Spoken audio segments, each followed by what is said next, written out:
Welcome back. तो अभी तक के क्लास में हम लोग बहुत सारी चीज़ें पढ़ चुके हैं। यदि प्रीवियस उसमें देखें तो कुछ इम्पॉर्टेंट पैरामीटर्स जो रोटेशनल मोशन को समझने के लिए था, जैसे angular displacement theta, omega, angular speed और वेलोसिटी आप कह दो उसे, एंगुलर एक्सेलरेशन अल्फ़ा, और एक मोस्ट इम्पॉर्टेंट पार्ट हमने टॉर्क पढ़ लिया है। ठीक है।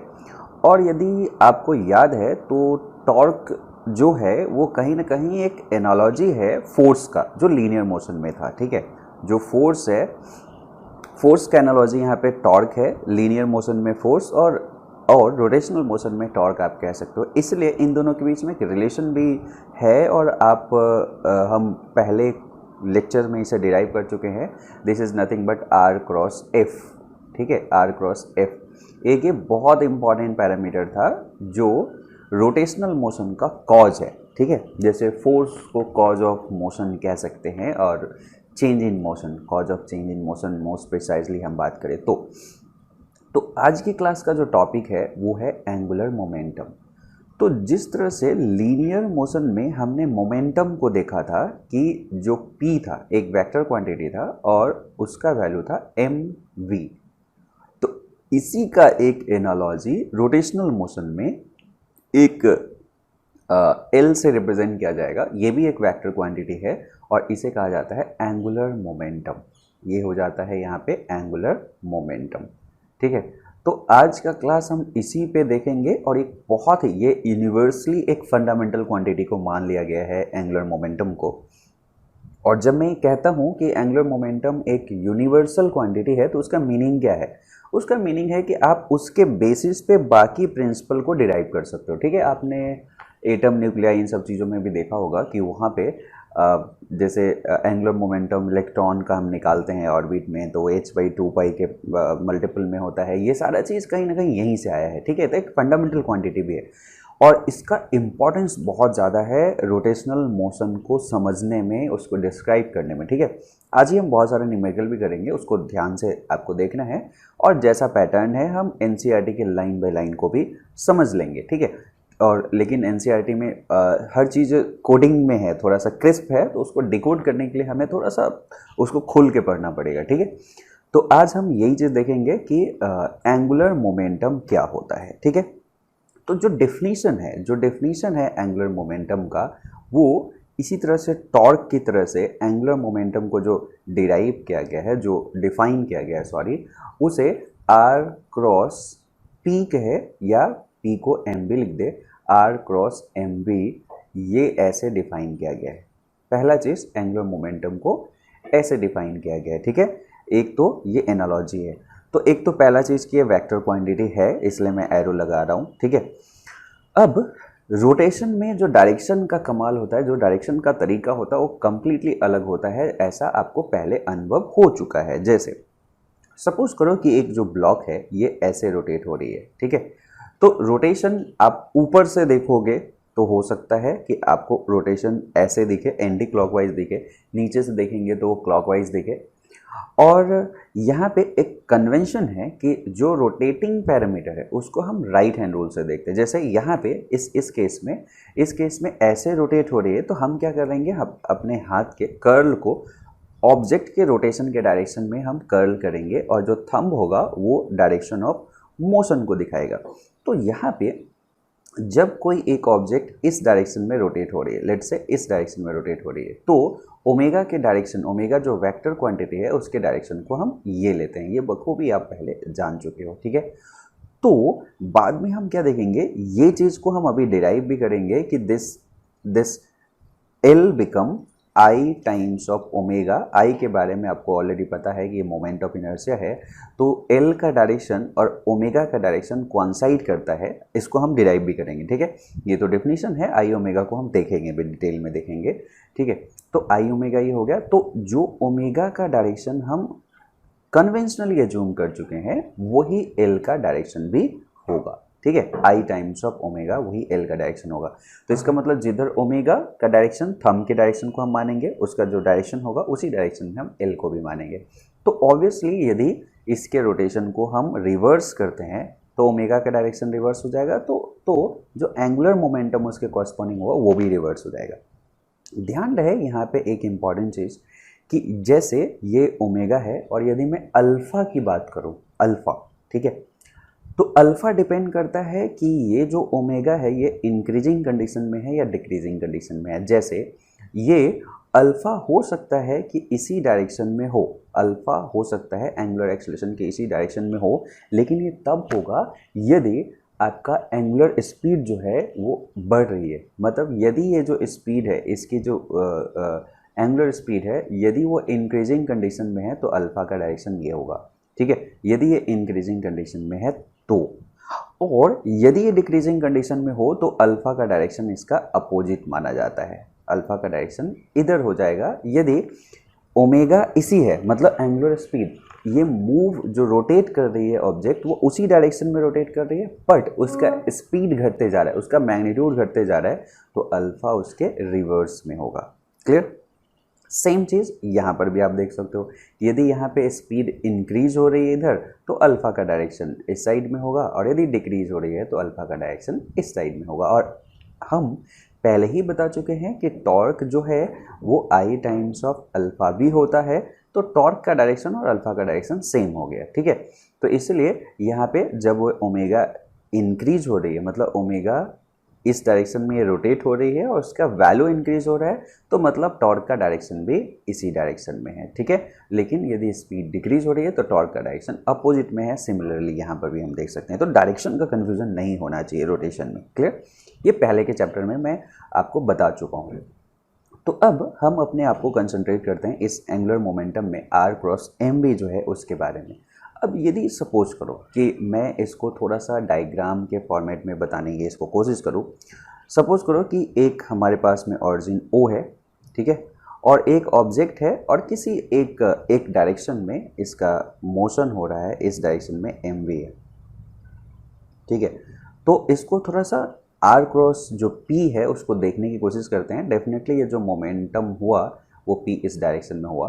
तो एक बार यदि हम इसमें क्या करें, इस पोजीशन को और जो यहाँ पे ये है इसको जोड़ेंगे तो इसको हम पोजीशन वेक्टर आर कह देंगे, ठीक है। और जहाँ तक आर क्रॉस पी का सवाल होता है, आर क्रॉस पी का सवाल होता है, तो ये चीज़ क्या हो जाएगा, r into p into sine theta. ये क्रॉस प्रोडक्ट का है, ये आपको प्री रिक्विजिट है। टॉर्क वगैरह समझाने से पहले हमने बताया था आपको कि क्रॉस प्रोडक्ट हम कैसे और क्या क्यों ज़रूरी है। और उसके बाद होता है एन कैप।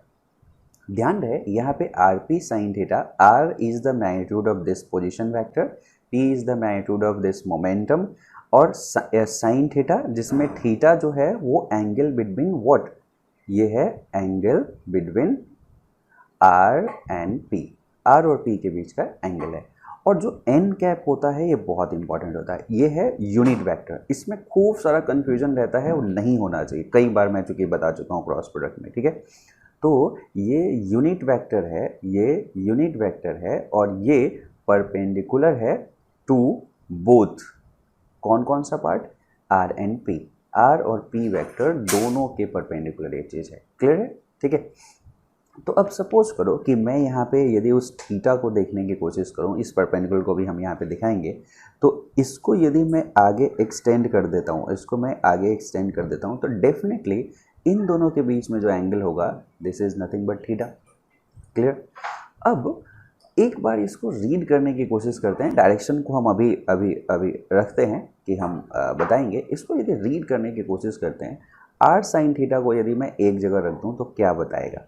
तो देखो एक काम करते हैं, जो P है उसके लाइन ऑफ एक्शन जो है उसको हम थोड़ा सा एक्सटेंड करते हैं, लाइन ऑफ एक्शन को एक्सटेंड करते हैं, और यदि यहाँ से इस पे परपेंडिकुलर ड्रॉप कर दे, यदि यहाँ से परपेंडिकुलर यहाँ पे ड्रॉप कर दे, तो यदि आप परपेंडिकुलर यहाँ पे ड्रॉप कर दोगे, ये थीटा है तो ये थीटा भी होगा, और ये मैग्नीट्यूड R है तो डेफिनेटली ये R साइन थीटा हो जाएगा।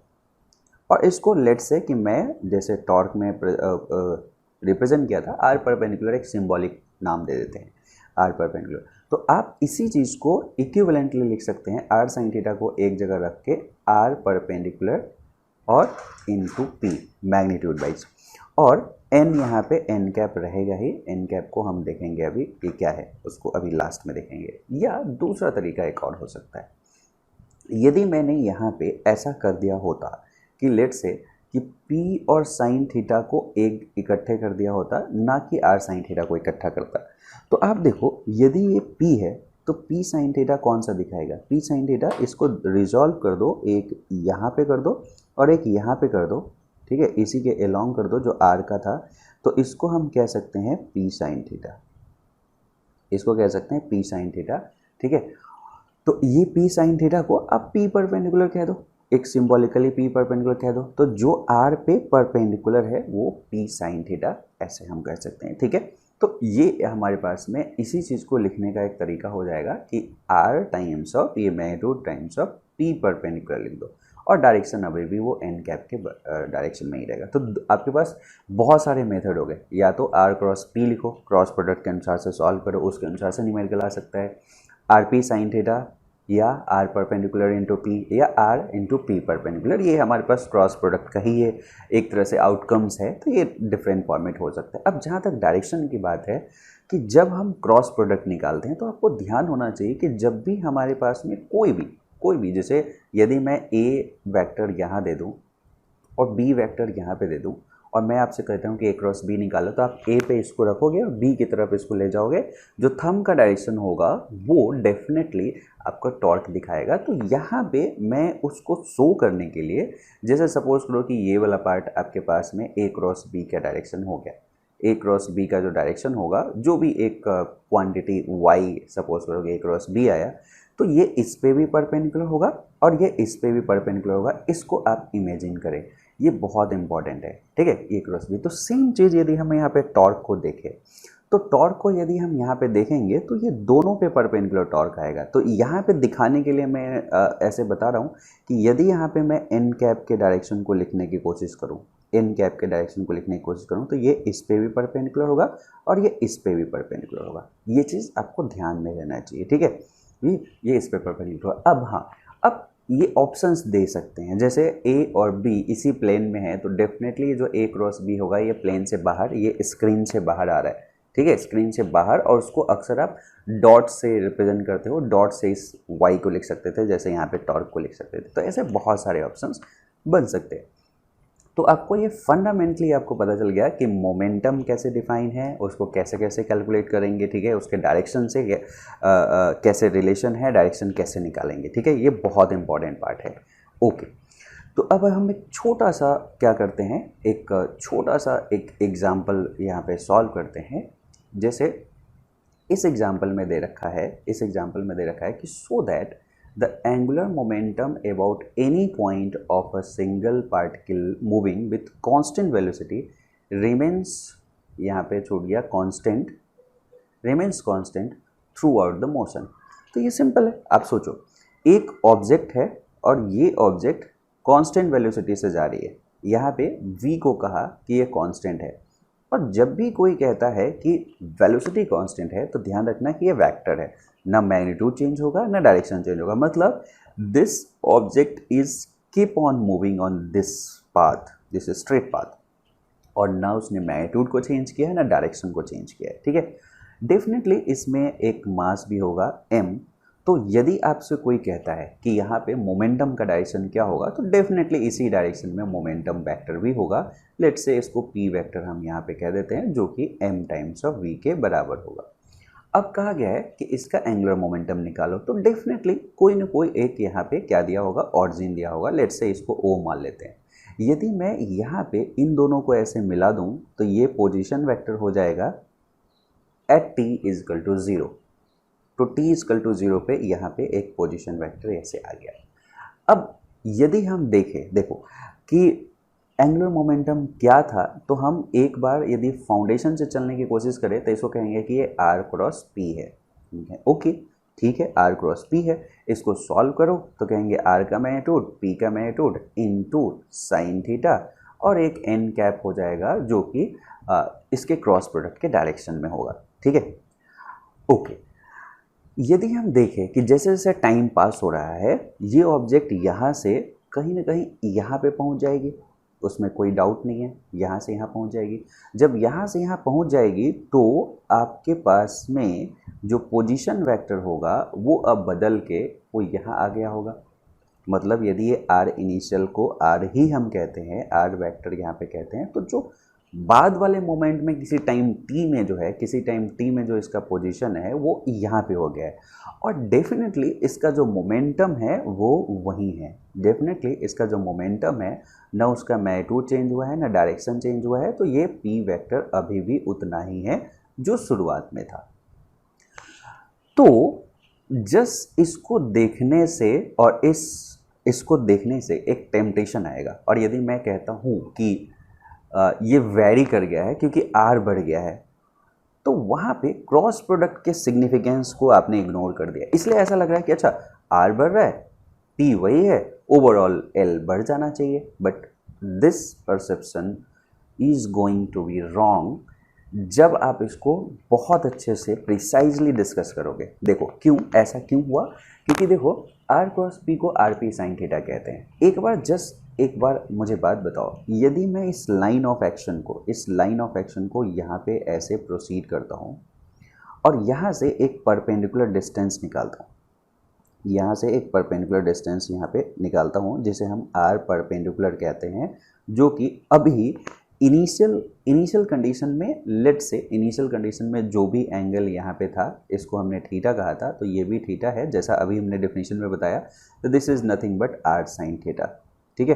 तो ये r sine theta r perpendicular के बराबर है, तो इसको मैं रेड कलर से ही लिख रहा हूँ कि ये आर परपेंडिकुलर है इनटू पी है, और एन कैप एक आएगा डायरेक्शन में, अभी हम बात करते हैं वो चीज़ कैसे चेंज नहीं होगा, आर परपेंडिकुलर है। आप मुझे बताओ, जब ये इस ब्लू कलर पे आया है टी टाइम पे, क्या उस समय आर परपेंडिकुलर चेंज हुआ? नो, अगेन ये आर परपेंडिकुलर वही है। मतलब ये ऑब्जेक्ट टाइम के साथ आगे बढ़ रही है, मोमेंटम सेम है क्योंकि v सेम है, बट ये आर परपेंडिकुलर चेंज नहीं हुआ। जब ये चेंज नहीं हुआ और ये कांस्टेंट है, तो ये तो कांस्टेंट होगा ना, तो हो गया कि नहीं, थ्रू आउट द मोशन ये कांस्टेंट रहेगा। तो ये परसेप्शन शुरुआत में बन सकता है, ऐसा हो सकता है, ये मिस्टेक हो सकता है कि आर बढ़ रहा है पी सेम है तो ऐसा, लेकिन क्रॉस प्रोडक्ट के सिग्निफिकेंस को तो भी लोगे। क्रॉस प्रोडक्ट कहता है कि ये आर परपेंडिकुलर यहाँ पे है जो कि चेंज नहीं हुआ, तो इसका मतलब यदि कांस्टेंट मोमेंटम से कोई स्ट्रेट लाइन में जा रही है कोई भी ऑब्जेक्ट, तो उसका एंगुलर मोमेंटम चेंज नहीं होगा। ओके है, ठीक है। अब यहाँ पे यही हो सकता था कि मैं ज़्यादा से ज़्यादा आपको ये दे सकता था कि यहाँ पे इसका वैल्यू मान लेते हैं m इंटू वी का वैल्यू यहाँ पे 10 आ गया, ठीक है। और यदि आपसे यूनिट पूछूं तो क्या होगा, m इंटू वी, के जी इंटू मीटर पर सेकेंड, तो के जी मीटर पर सेकेंड यदि p है, और r का वैल्यू शुरुआत में मैं 10 मीटर ऐसे दे देता हूँ, और थीटा का वैल्यू लेट से 30 डिग्री दे देता हूँ, तो ये चीज़ सॉल्व हो गया।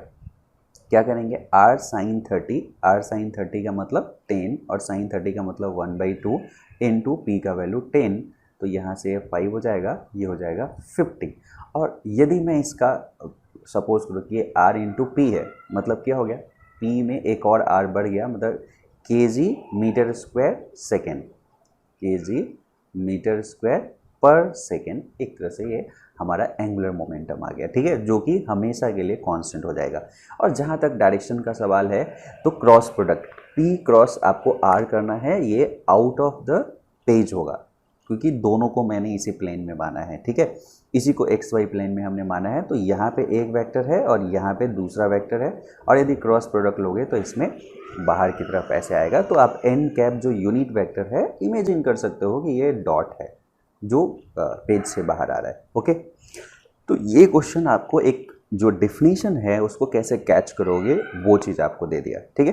तो अब हम चलते हैं नेक्स्ट जो हमारे क्वेश्चन है उस पर, ठीक है। अब एक क्वेश्चन यहाँ पे दे दिया गया है कि फाइंड द एंगुलर मोमेंटम, यदि एक जो ऑब्जेक्ट है वो ऑब्जेक्ट सर्कुलर मोशन में मूव कर रही है, v जो है उसका स्पीड अमाउंट कांस्टेंट है, ये एक वेक्टर क्वांटिटी होता है, तो ये तो वेरिएबल है क्योंकि डायरेक्शन चेंज हो रहा है, बट इसका स्पीड कांस्टेंट है, मैग्नीट्यूड कांस्टेंट, तो इसका मैग्नीट्यूड जो है उसको हम मान रहे हैं कि यहाँ पे कांस्टेंट है, ये r ऐसे है, ऐसे चेंज हो रहा है, तो इसका एंगुलर मोमेंटम हमें निकालना है।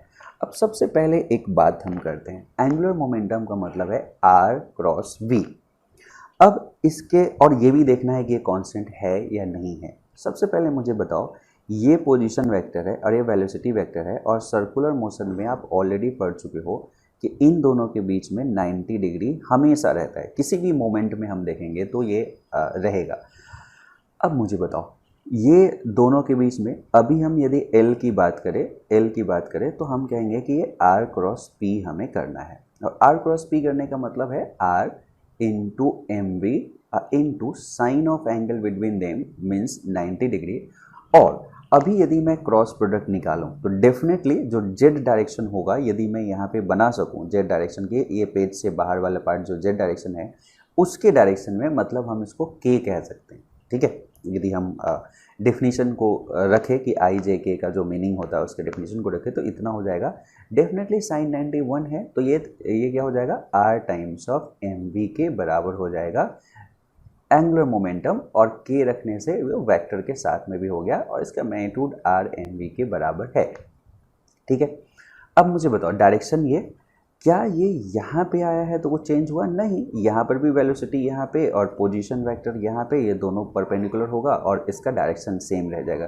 तो ये एक तरह से कह सकते हैं कांस्टेंट है, आउटवर्ड में स्क्रीन के आउटवर्ड में इसका डायरेक्शन है, और ये angular momentum r m v के बराबर है। हाँ, यदि चाहे तो हम इसका एक अल्टरनेट फॉर्म भी लिख सकते हैं। कैसे लिख सकते हैं, v इजिकल टू हमें पता है कि r टाइम्स ऑफ ओमेगा के बराबर होता है, तो हम v की जगह पे r ओमेगा पुट करके हम इसको ऐसा भी लिख सकते हैं r m into r omega.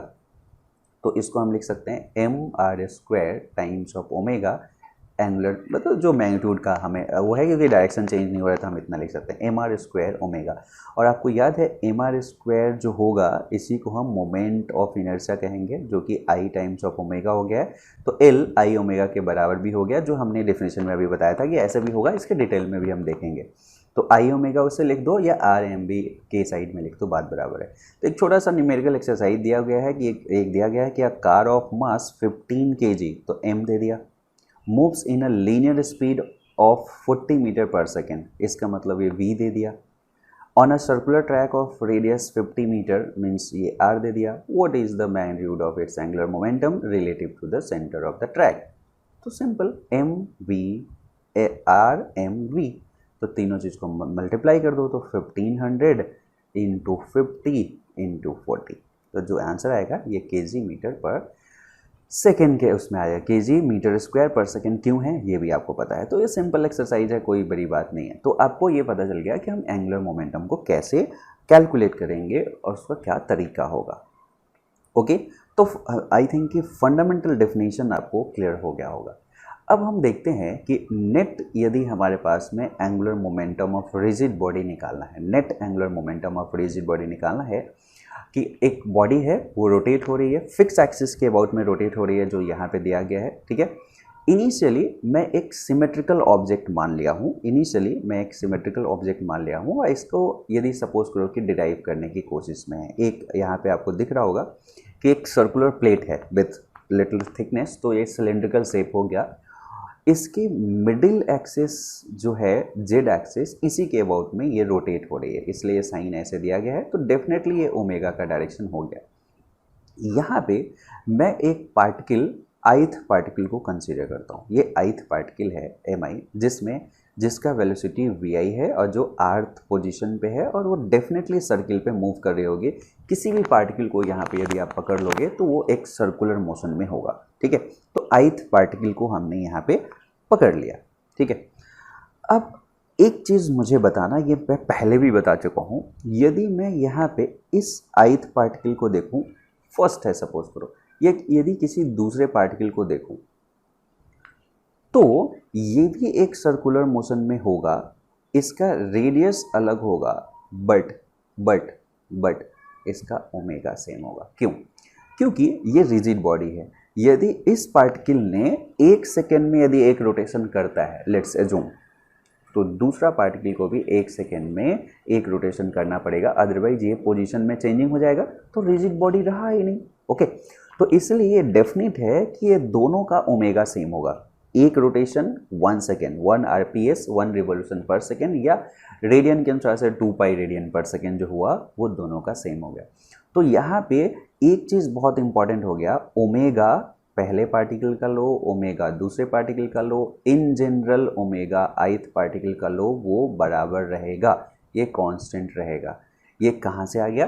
क्योंकि ये रिजिड बॉडी है। ओके, हाँ, सबका रेडियस अलग अलग होगा, अलग अलग सर्किल पे होगा, एक्सेप्ट वन पॉइंट जो मूव ही नहीं कर रहा होगा, जो बिल्कुल एक्सिस को कट कर रहा होगा। ये तो वो पॉइंट हो गया जो मूव ही नहीं कर रहा है, वो एक्सिस पे बैठा हुआ है। जैसे फैन का एक ऐसा जहाँ पे पाइवोटेड होगा, वो एक मिडिल पॉइंट जो स्टेशनरी रहता है, जो एक्सिस से कोइंसाइड करेगा और बॉडी का, उसको छोड़ के बाकी सबका ओमेगा सेम रहेगा, बट वेलोसिटी अलग अलग रहेगा।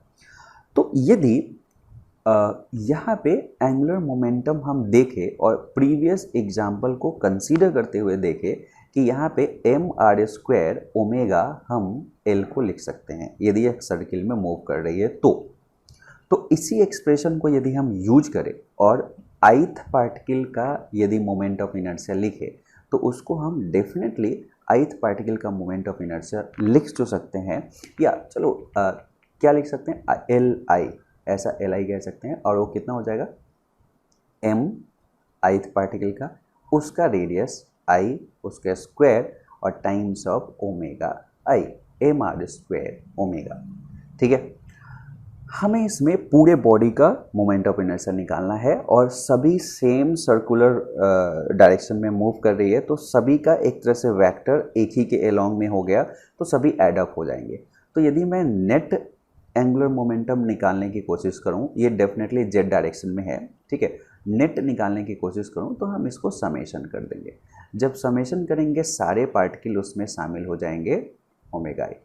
तो हमें दिख रहा है कि हर एक पार्टिकल का ओमेगा सेम है, तो ये तो कांस्टेंट है, तो कॉमन आ जाएगा और ये वाला पार्ट हमारे समेशन में आ जाएगा। मतलब हम ऐसा इसको लिख सकते हैं कि ये है एम आई आर आई का स्क्वायर और सभी का एक कॉमन पार्ट को हमने ओमेगा बाहर कर लिया। और ये आपको पता ही है कि ये समेशन क्या रिप्रेजेंट करता है, ये रिप्रेजेंट करता है m1 r1 का स्क्वायर प्लस m2 r2 का स्क्वायर, ऐसे करके पूरा nth पार्टिकल तक हम इसको सम करेंगे। ओमेगा सभी में चूँकि बराबर है तो कॉमन आ गया, बाहर आ गया। और आपको ये पता है कि मैं इसको कैसे डिफाइन करते हैं, आई से डिफाइन करते हैं, आई टाइम्स ऑफ ओमेगा, यही एल नेट हो गया। तो देखो कितना बढ़िया हो गया कि यदि हम यहाँ पे देखें तो एंगुलर मोमेंटम का definition I times of omega हो गया उस बॉडी का, जहाँ पे आई क्या है, moment of inertia about this fixed axis. ये ध्यान रहे, जिस फिक्स एक्सिस के अबाउट में सारा ओमेगा लिया है, जहाँ से रेडियस लिया है, वो चीज़ के अबाउट में है। और ओमेगा क्या हो गया, वो एक तरह से हम कह सकते हैं एंगुलर स्पीड ऑफ बॉडी, हर एक पार्टिकल ओमेगा से मूव कर रही है तो एंगुलर स्पीड ऑफ बॉडी। तो इन जनरल हम ऐसा कह सकते हैं, इसको वेक्टर फॉर्मेट में देखेंगे तो वेक्टर फॉर्मेट में हम इसको simply I times of omega लिख सकते हैं। ये हमारे पास में एक प्रॉपर डेफिनेशन आ गया।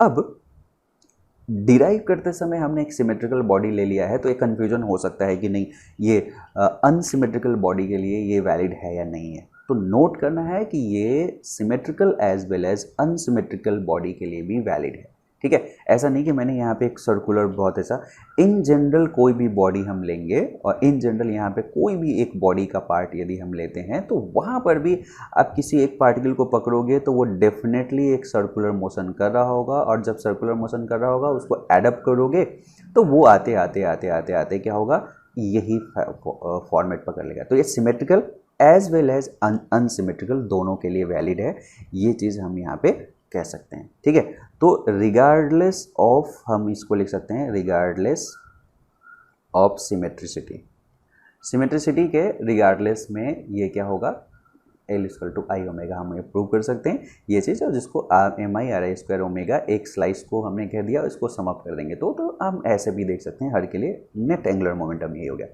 तो मतलब अब हमारे पास में जो सबसे शुरुआत में हमने जो पढ़ा था कि एक डेफिनेशन, इसको आई ओमेगा भी लिख सकते हैं, ये भी हमें पता चल गया। और ये तो हमारे पास में एक डेफिनेशन था आर क्रॉस एम बी, जिसके कई सारे फॉर्मेट थे, उसके डायरेक्शन, उसका मैग्नीट्यूड, ये सारा चीज़ आपके पास में मुझे मेरे ख्याल से बहुत अच्छे से आपको पता चल गया। ओके, तो नेट एंगुलर मोमेंटम किसी भी रिजिड बॉडी का आप कैसे लिखोगे, सिंपली आप क्या कर दोगे, आई टाइम्स ऑफ ओमेगा लिख दोगे। आई यहाँ पे वो फिक्स एक्सिस के वर्क में मोमेंट ऑफ इनर्शिया होना चाहिए। ओके, मेरे ख्याल से ये चीज़ आपको बहुत अच्छे से क्लियर हो गई। अब हम नेक्स्ट उस पर चलते हैं। जैसे अभी हम पीछे टॉर्क पढ़ के आए हैं, पीछे टॉर्क पढ़ के आए हैं, और यहाँ पे हमने एक मोमेंटम यहाँ पे देखा कि एल मोमेंटम को हम एंगुलर मोमेंटम पढ़े हैं। क्या इस दोनों में एक रिलेशन है, इस चीज़ को हमें देखना है। तो इसके लिए हम देखते हैं कि एल को जैसे डिफाइन जो किया गया था वो आर क्रॉस पी से किया गया था, ठीक है। ऐसा करते हैं, इसको डिफ्रेंशिएट करते हैं। मैथमेटिक्स बहुत बढ़िया बढ़िया चीज़ों को रिवील करता है, तो थोड़ा बहुत उसमें हमें एक्सपेरिमेंट करते रहना चाहिए। जैसे सपोज करो कि यदि मैं इस एंगुलर मोमेंटम को डिफ्रेंशिएट कर देता हूँ, dt के रिस्पेक्ट में डिफ्रेंशिएट कर देता हूँ, तो ये क्या देगा, ये क्या देगा, differentiation of this, differentiation with respect to time, और यहाँ पे हम r क्रॉस p। अब यदि हम इसको डिफ्रेंशिएट करें तो क्या मिलेगा, तो डेफिनेटली ये dl बाई dt जो मिलेगा, dl बाई dt मिलेगा, ये चीज़ आपके पास में r cross dp by dt, और प्लस डिफिनीशन के अनुसार से यदि हम r को डिफ्रेंशिएट करते हैं तो dr dot dr differentiation of dr with respect to time cross p करेंगे, ऐसा लिख सकते हैं। अब यहाँ पे देखो, यदि हम यहाँ पे देखें, इस दूसरे टर्म्स को देखें, इस दूसरे टर्म्स को देखें, तो यहाँ पे आपके पास में एक बहुत इंपॉर्टेंट चीज़ आ जाएगा कि r cross dp by dt को रखते हैं plus dr by dt is nothing but velocity, और cross p is nothing but mv। आप मुझे बताओ, जब इसका क्रॉस प्रोडक्ट निकालोगे तो क्या आएगा, डेफिनेटली जीरो आएगा। क्यों, क्योंकि v और mv का डायरेक्शन सेम होगा, तो इन दोनों के बीच में जो थीटा है वो थीटा जीरो होने की वजह से ये पूरा के पूरा क्रॉस प्रोडक्ट जो हो जाएगा वो जीरो हो जाएगा। क्यों, क्योंकि थीटा जीरो हो जाएगा, v into M B into sine of angle between them, ये जीरो। मतलब एक चीज़ क्लियर हो गया कि हमारे पास में dl by D theta, dl by D T जो हो गया, सॉरी, ये r cross dp by dt के बराबर होगा। अब मैं आपको याद दिलाऊं, एक चीज़ मुझे बताओ कि dp बाई dt क्या होता था, dp बाई dt क्या होता था। तो dp बाई dt जो होता था वो होता था नेट फोर्स, ध्यान रखना, r क्रॉस f, यहाँ पे हम कहेंगे कि एक नेट हमारे पास में जो फोर्स होगा वो होगा। साथ साथ आपको उस चीज़ को नहीं भूलना है कि dp by dt net external force होता था। कोई भी ऑब्जेक्ट या बॉडी हम जब इमेजिन करते हैं तो उसका सिर्फ और सिर्फ एक्सटर्नल, उसके इंटरनल फोर्स अकाउंट में नहीं आता था, क्योंकि वो सम अप होके जीरो हो जाता है। तो r cross f net external, तो इस चीज़ को क्या लिखें, अब आपको पता है कि r cross f is nothing but torque, तो ये एक टॉर्क का सेंस दे रहा है, but this is only due to external forces, तो इसलिए नेट एक्सटर्नल टॉर्क हम इसे कहेंगे। तो एक बहुत ही इंपॉर्टेंट रिलेशन आ गया कि dl बाई dt जो होगा, dl बाई dt जो होगा, ये definitely net torque external torque के बराबर होगा। और यदि मैं आपको याद दिलाऊं तो इसका एनालॉजी लीनियर मोशन में, इसका एनालॉजी लीनियर मोशन में हमें पता है कि dp बाई dt जो होगा वो नेट एक्सटर्नल फोर्स होगा, नेट एक्सटर्नल फोर्स होगा dp बाई dt, ये हम पढ़ चुके हैं, इसका एनालॉजी लीनियर में हम कह सकते हैं। और यदि आपको याद है वो लेक्चर, यदि आपने उसे देखा है तो मैं बता दूं कि dp by dt is equal to F external से बहुत डिफरेंट टाइप के हम चीज़ों को, कॉन्सेप्ट को डील करते थे। कैसे, जैसे मैं आपको बताता हूं कि ये जो आप डील करते थे यहाँ ऐसे, मैं आपको बता दूं कि यहाँ पे ऐसे लिखते थे कि dp is equal to F external को हटा रहा हूँ, एफ dt आप लिख सकते थे, और F dt was nothing but impulse, तो हम इसे इम्पल्स कहा करते थे, और हम कहते थे कि यहाँ पे ये इम्पल्स है। पहला ये चीज़ हम वहाँ से लाए थे कि फोर्स dt इंटीग्रेशन, उसको हम इम्पल्स कहते हैं। और यहाँ पे बहुत सारी चीज़ बात आ जाती है कि यदि फोर्स और टाइम के बीच में आपको कर्व मालूम है तो इसका जो एरिया होगा वो एरिया भी इम्पल्स कहलाएगा, और वो इम्पल्स चेंज इन मोमेंटम के बराबर भी होगा। ये सारा चीज़ हमने वहाँ पे पढ़ा था। दूसरा बहुत इंपॉर्टेंट चीज़ यहाँ से वो निकलता है कि यदि एफ एक्सटर्नल जीरो हो, नेट एक्सटर्नल फोर्स जीरो हो, तो D P by D T zero हो जाता है। और D P by D T zero is nothing but P constant, और पी कॉन्स्टेंट एक बहुत ही इंपॉर्टेंट कॉन्सेप्ट है जिसे हम कहते हैं कंजर्वेशन ऑफ मोमेंटम। तो दूसरा यहाँ से आया था कि कंजर्वेशन ऑफ मोमेंटम का कॉन्सेप्ट। तीसरा यदि हम यहाँ पे हम देखें तो एक और बहुत इंपॉर्टेंट चीज़ आया था, वो ये आया था कि यदि मैं D P by D T को डिफ्रेंशिएट कर दूँ P is equal to M V रख के, तो ये M D V by D T plus V D M by D T आता है, V D M by D T आता है, और is equal to net external force होता है। तो यहाँ पे आपको अक्सर वो सिचुएशन मिला था जहाँ पे मास वेरी नहीं करता है, बट रॉकेट के इक्वेशन में, रॉकेटरी इक्वेशन में D M by D T zero नहीं होता। और उस तरह के कॉन्सेप्ट को आप यहाँ पे डील कर पाते हो कि जैसे कोई रॉकेट है और रॉकेट को यदि भेजा गया है ऊपर, तो चूंकि इसमें मास में चेंजिंग होते जा रहा है, तो यहाँ पे एक एग्जॉस्ट का फोर्स लग जाएगा जिसे V D M by D T कहते हैं। और यदि नहीं है, मास में चेंजिंग नहीं है एक बॉडी मूवमेंट में, तो हम इसको simply F external is equal to M times of A लिख दिया करते हैं, ठीक है। तो सिमिलरली आप यहाँ से भी बहुत सारे चीज़ों को आप यहाँ से डिराइव कर सकते हो। जैसे पहला सेम चीज़ हुआ कि D L by D T बराबर टी एक्सटर्नल ऐसे हुआ, तो यदि टाउ एक्सटर्नल मतलब टॉर्क और डी टी का इंटीग्रेशन कर दे, टाउ डी टी का इंटीग्रेशन कर दे, तो this is nothing but D L का इंटीग्रेशन हो जाएगा। इसे हम इम्पल्स कह देंगे, लेकिन ये रोटेशन के टर्म्स में हो गया, ये टॉर्क की वजह से इम्पल्स। जैसे आप कह सकते हो कि सपोज करो कि दो व्हील है, वो डिफरेंट स्पीड पे रोटेट हो रही है और एकाएक आपने उसे टच करा दिया, तो उसमें एक क्या आएगा, एक एंगुलर इम्पल्स आएगा। तो आप इम्पल्स की कहानी यहाँ पे पढ़ सकते हो। सिमिलरली जैसे वहाँ पे, इसलिए एनालॉजी इतना इंपॉर्टेंट होता है जिसको हम स्टेप बाइज कर करके इस पे भी आएंगे। दूसरा चीज़ आप यहाँ पे ऐसे यहाँ पे भी लिख सकते हो कि यदि एक्सटर्नल टॉर्क ही जीरो है, इसका मतलब D L by D T zero है, और D L by D T zero है, इसका मतलब एल कॉन्स्टेंट है, और एल कॉन्स्टेंट है मतलब यहाँ पे कंजर्वेशन ऑफ एंगुलर मोमेंटम की बात हो रही है। तो इसका मतलब यदि ये कंडीशन सेटिस्फाई करता है कि नेट एक्सटर्नल टॉर्क जीरो है, तो कंजर्वेशन ऑफ एंगुलर मोमेंटम यहाँ पर भी वैलिड होगा, जिस पे बहुत सारे ब्यूटीफुल कॉन्सेप्ट बनते हैं और बहुत सारे अब फिजिकल फेनोमेना आप देखोगे जो इस बेसिस पे आता है, जो कि नेक्स्ट लेक्चर का पार्ट रहेगा जिसमें हम आपको बताएंगे। और सिमिलरली यहाँ पे उस तीसरे कॉन्सेप्ट को भी आप डील कर सकते हो। L is equal to I omega है, तो यदि आप यहाँ पे आई ओमेगा पुट कर देते हो, और इसको डिफ्रेंशिएट करते हो, तो एग्जैक्टली ये टी एक्सटर्नल के बराबर होना चाहिए, ठीक है। और यदि हम डिफ्रेंशिएट करें तो I into D omega by D T अब plus omega into D I by D T होता। अब यहाँ पर भी वही चीज़ होगा कि जहाँ पे यदि मोमेंट ऑफ इनर्शिया चेंज हो रहा है टाइम के साथ में, तो इस फैक्टर को लेना हम भूल नहीं सकते। जैसे आपने लट्टू को देखा होगा, जब हम उसे रोटेट करते हैं तो उसका एक्सिस जो होता है वो चेंज होते रहता है, तो वहाँ पे moment of inertia may be कि चेंज हो रहा है, टाइम के साथ में मोमेंट ऑफ इनर्शिया चेंज हो रहा है।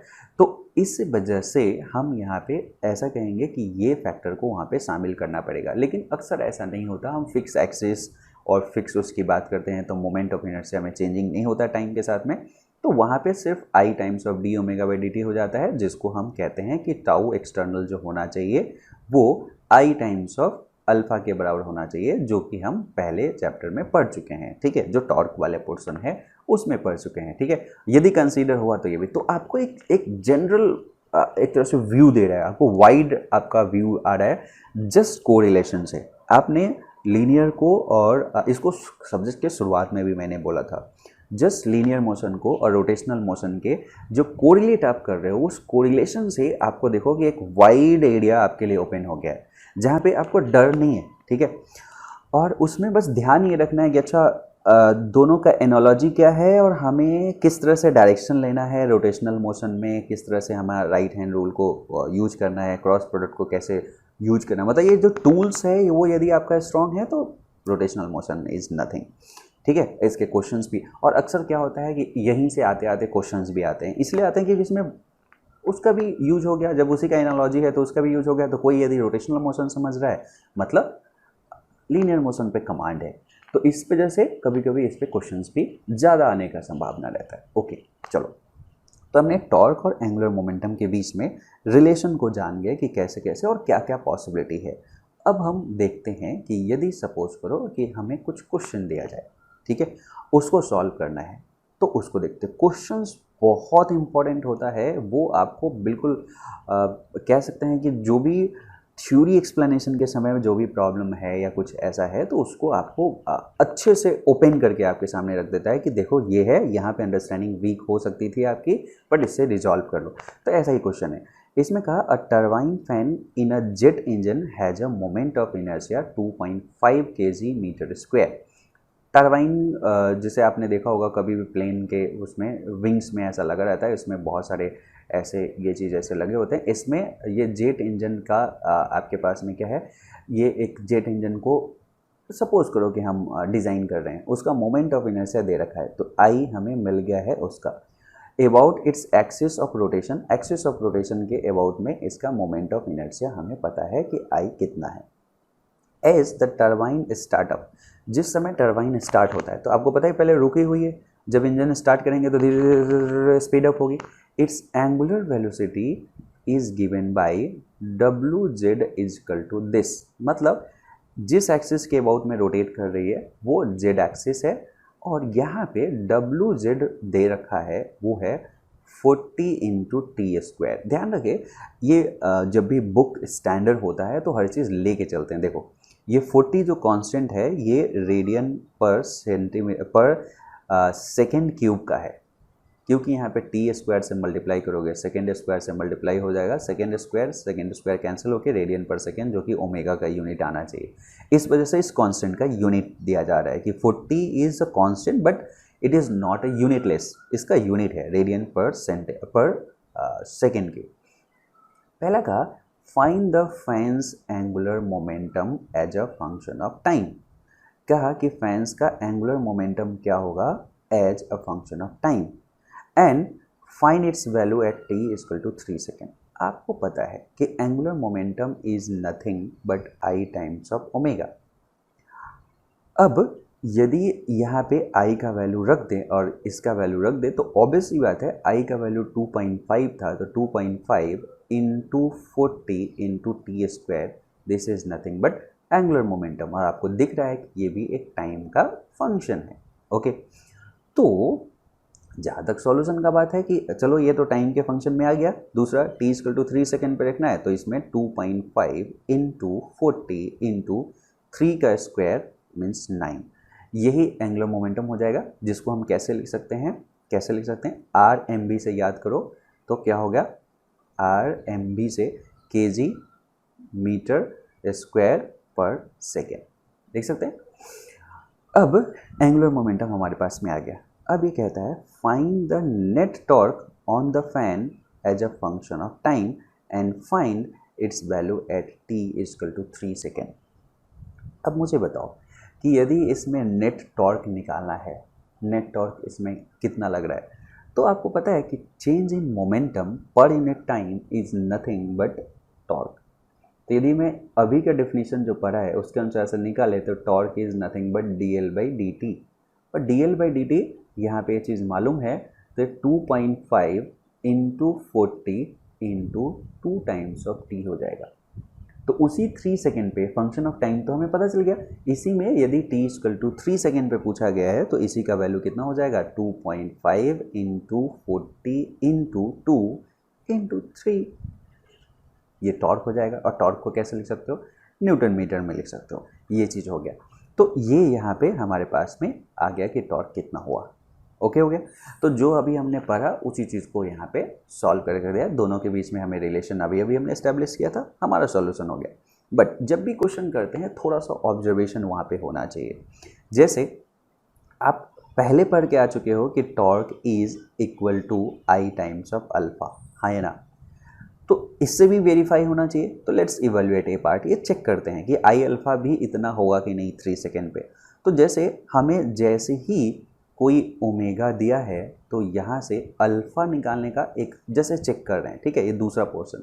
तो यहाँ से अल्फ़ा, ये अल्फ़ा जेड कह लो, वो डायरेक्शन को रिप्रेजेंट कर रहा है, ये definitely D omega Z by D T के बराबर हो जाएगा, जो कि 40 इंटू 2 इंटू टी के बराबर हो जाएगा, ठीक है, 80 टी के बराबर हो जाएगा।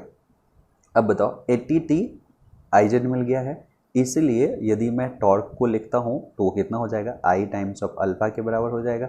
और आई टाइम्स ऑफ अल्फ़ा के बराबर रखेंगे तो आई का वैल्यू 2.5 इंटू 80 इंटू टी, देखो सेम चीज़ नहीं है, 2 और इसको 80 करोगे सेम चीज़ आया, तो सेम है, और टी इक्वल टू 3 सेकेंड पे तो चेक भी करोगे तो आपके पास में वो चीज़ जैसे हमने पढ़ा था वैसे आ जाएगा। तो कोई भी चीज़ आपको सिखाया गया वो गलत नहीं है, डेफिनेटली उसको आपको अप्लाई करने आना चाहिए। ओके, तो ये क्वेश्चन मेरे ख्याल से बहुत अच्छे से आपको समझ में आ गया होगा। अभी हम नेक्स्ट क्वेश्चन पे चलते हैं। एक छोटा सा क्वेश्चन मैंने आपके लिए लाया है टेस्ट योर अंडरस्टैंडिंग सेक्शन पे। इस पे जस्ट आपको एक चीज़ बताना है कि a ball is attached to a one end of the piece of string.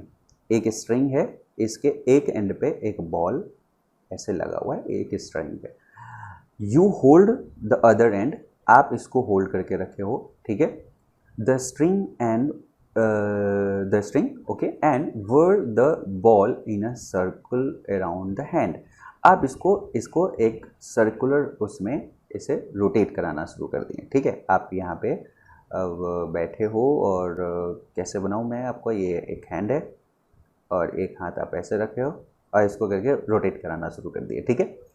If ball moves eight a constant speed, ये कहा कि ये बॉल मूव कर रही है, v जो मैग्नीट्यूड है वो कांस्टेंट है, is its linear momentum p constant?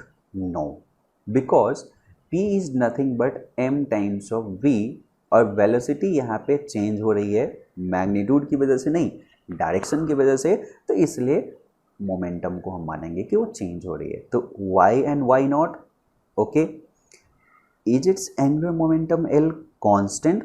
y and y not. तो अब बताओ सर्कुलर मोशन में यदि ये रोटेट हो रही है तो इसका एंगुलर मोमेंटम इधर डायरेक्शन में होगा और इसका वैल्यू ऐसे रोटेट हो रही है तो राइट हैंड रूल से अप डायरेक्शन में ऐसे हो गया। यदि हमने हॉरिजॉन्टल सरफेस में उसे रोटेट करा रहे हैं, अपने सर के ऊपर ऐसे रोटेट करा रहे हैं, तो L कांस्टेंट हो जाएगा और this is nothing but mr² times of omega होगा। चूँकि स्पीड कांस्टेंट है, omega is constant, I is constant, I times of omega is constant, ना डायरेक्शन चेंज हो रहा है ना मैग्नीट्यूड चेंज हो रहा है, means L angular momentum mean is constant. Okay, चलो एक एग्जांपल यहाँ पे देखते हैं कि कोई बॉल है, ठीक है, इसका एंगुलर मोमेंटम आपको निकालना है, एस्टिमेट करना है, और इसमें ये दे रखा है कि इसका रेडियस 12 सेंटीमीटर है, इसका m 6 kg है, इसका ओमेगा 10 रिवोल्यूशन पर सेकेंड से रोटेट हो रही है, 10 रिवोल्यूशन पर सेकेंड है। ध्यान रहे कि ओमेगा का ऐसा यूनिट रेडियन पर सेकेंड है, तो 10 रिवोल्यूशन पर सेकेंड का मतलब आप यदि रेडियन पर सेकेंड में कन्वर्ट करना चाहे तो कैसे कन्वर्ट कर सकते हैं? 10 revolution is equivalent to 10 into 2 pi radian, तो 10 इंटू 2 पाई रेडियन ये रोटेट हो गई है कितने में, 1 सेकेंड में, तो यही तो रेडियन पर सेकेंड हो गया, रिवोल्यूशन पर सेकेंड यदि दिया रहे तो। सम टाइम में कभी कभी ऐसा दिया रहता है, जैसे ओमेगा इक्वल टू, ये अलग से मैं बता रहा हूँ, लेकिन आरपीएम में यदि दिया रहता, रिवोल्यूशन पर मिनट में दिया रहता, तो इसको जब आप कन्वर्ट करते तो कितना लिखते, 10 इंटू 2 पाई, 10 इंटू 2 पाई रेडियन ये चला, क्योंकि 10 रिवोल्यूशन किया है, एक रिवोल्यूशन में 2 पाई, तो 10 रिवोल्यूशन में 10 इंटू 2 पाई रेडियन चला, कितने में, 1 मिनट में, मतलब 60 सेकेंड में, तो this become radian per second. तो जब भी आपको आरपीएम को कन्वर्ट करना हो तो 2 पाई बाई 60 से मल्टीप्लाई करो, जब आरपीएस को कन्वर्ट करना हो रेडियन पर सेकेंड में, जो कि ऐसा यूनिट है, उसको 10 इंटू 2 पाई सिंपली कर देंगे तो हो जाएगा, इट्स ओके। चलो, ये ओमेगा इतना से रोटेट हो रही है, आर और ए से दे रखा है, हमें पता है कि एंगुलर मोमेंटम क्या होता है। एंगुलर मोमेंटम यदि हमसे कैलकुलेट करने के लिए कहा तो हमें पता है क्या होता है, angular momentum is nothing but I times of omega, omega ये फिक्स है, ठीक है, आई टाइम्स ऑफ ओमेगा निकालेंगे। आई ये स्फेरिकल बॉल है तो इसलिए आपको याद होगा कि 2/5 mr², इसका क्या होता है, मोमेंट ऑफ इनर्शिया होता है, तो 2/5 mr² moment of inertia into omega, यहाँ पे हमें मालूम ही है, हर चीज़ मालूम है, mr इतना, आप उसको सॉल्व कर सकते हो। ओके, ध्यान रहे सॉल्व करते समय 2/5 मास ऐसा यूनिट में है तो लिख दिया, r² मतलब 12 इंटू 10⁻⁻² का होल स्क्वायर ऐसे करेंगे और इंटू ओमेगा, ओमेगा का मतलब 10 इंटू 2 पाई कर देंगे। ठीक है, ये एल हो गया। ओके, इसमें कह रहा है कि what if the rotation is reverse. तो सिंपल, यदि रोटेशन को इस डायरेक्शन से इस डायरेक्शन में रोटेट करोगे तो ऑब्वियसली नेगेटिव डायरेक्शन में मोमेंट ऑफ इनर्शिया हो गया, तो सेम मैग्नीट्यूड अपोजिट डायरेक्शन में उसका हो जाएगा, क्योंकि हमें पता है कि ऐसे रोटेट हो रही है तो कर्ल ऐसा हो रहा है, जैसे ही ऐसे रोटेट होगा तो कर्ल नीचे की डायरेक्शन में चला जाएगा। ये बहुत सिंपल है। ओके, अब नेक्स्ट में हम चलते हैं। जैसे अब इस एग्जाम्पल पे ध्यान रखना, ये बहुत अच्छा एग्जाम्पल है। जैसे इसमें कहा कि a rigid rod of mass m and length l is pivoted without friction at its centre. मतलब यहाँ से पाइवोटेड है, यहाँ इसके बीच में फ्रिक्शन नहीं है। ये इमेजिन करना है जैसे ये पेन ही है, मैंने इसको बीच से हिंज कर दिया, तो ये रोटेशन के लिए यहाँ पे क्या है, फ्री है। बट इन दोनों एंड पे भी दो मासेस को m1 एंड m2 को उसमें कनेक्ट कर दिया गया है at its the end. The combination rotates in a vertical plane with angular speed omega. इस पूरे कॉम्बिनेशन को इस वर्टिकल प्लेन में ये ओमेगा से रोटेट हो रही है। तो इसमें find the expression for the magnitude of angular momentum of the system. इसमें एंगुलर मोमेंटम सिस्टम का निकालना है। तो इसमें अब ये कंबाइन होता जा रहा है चीज़ें। अब इसमें सबसे पहला चीज़ ये है कि मोमेंट ऑफ इनर्शिया इसके अबाउट में कितना होगा। तो आप सबसे पहले बताओ, रॉड है एल लेंथ का और उसका मास m दिया हुआ है, तो उसके सेंटर ऑफ मास से जाने वाला जो एक्सिस होगा, डेफिनेटली ये जो एक्सिस होगा वो जेड एक्सिस होगा। क्लियर, ये जेड एक्सिस होगा जो कि आपकी स्क्रीन से बाहर की तरफ आ रहा है। ठीक है, चाहे मोबाइल पे देख रहे हो या कंप्यूटर पे देख रहे हो, स्क्रीन से बाहर की तरफ आ रहा है ये जेड। ठीक है, तो इसी प्लेन में दिखाने के लिए हम ऐसे कर दिए हैं। इस एक्सिस के अबाउट में मोमेंट ऑफ इनर्शिया, यदि हम टोटल मोमेंट ऑफ इनर्शिया निकालें तो ये जो हो जाएगा वो ml²/12 होता है। तो ml²/12, ये नहीं भूलना है। प्लस अब इस मास को देखेंगे तो ये भी l/2 डिस्टेंस पे है, ये भी l/2 डिस्टेंस पे है, तो इसका मतलब m2 टाइम्स ऑफ l/2 का होल स्क्वायर अब plus m1 times of l/2 का होल स्क्वायर, ये भी हमारे पास में आ जाएगा। तो यहाँ पे एक तरह से हम जो चीज़ चाहे l²/4 यहाँ पे कॉमन है, तो हम ऐसा कर सकते हैं ml²/12 प्लस l²/4 को कॉमन ले लें, तो यहाँ पे m1 प्लस m2, ये हमारे पास में टोटल मोमेंट ऑफ इनर्शिया आ गया। अब ये क्या पूछा था, find the expression for the magnitude of angular momentum of the system. And angular momentum is nothing but what, L is nothing but I times of omega. तो I times of omega यहाँ पे हमारे पास में simply angular momentum आ गया। ठीक है, find the expression for the magnitude of angular momentum of the system, L equal to I omega हमारे पास में यहाँ पे आ गया। अब सपोज करो इस केस में जहाँ तक L का सवाल है I ओमेगा से हमने तो बना दिया, सॉल्व हो गया। यदि मैं यहाँ पे टॉर्क की बात करूँ कि टॉर्क इसमें कितना होगा और उसे कैसे हम निकाल सकते हैं, या जिस समय इसमें एक और एडिशनल क्वेश्चन मैं दे रहा हूँ, ये सपोज करो कि A है, इसमें एडिशनल क्वेश्चन मैंने B दे दिया कि फाइंड अल्फा, मतलब angular acceleration when it is at theta. मतलब ये जो थीटा शो किया गया है इसी समय में हमें अल्फा निकालना है।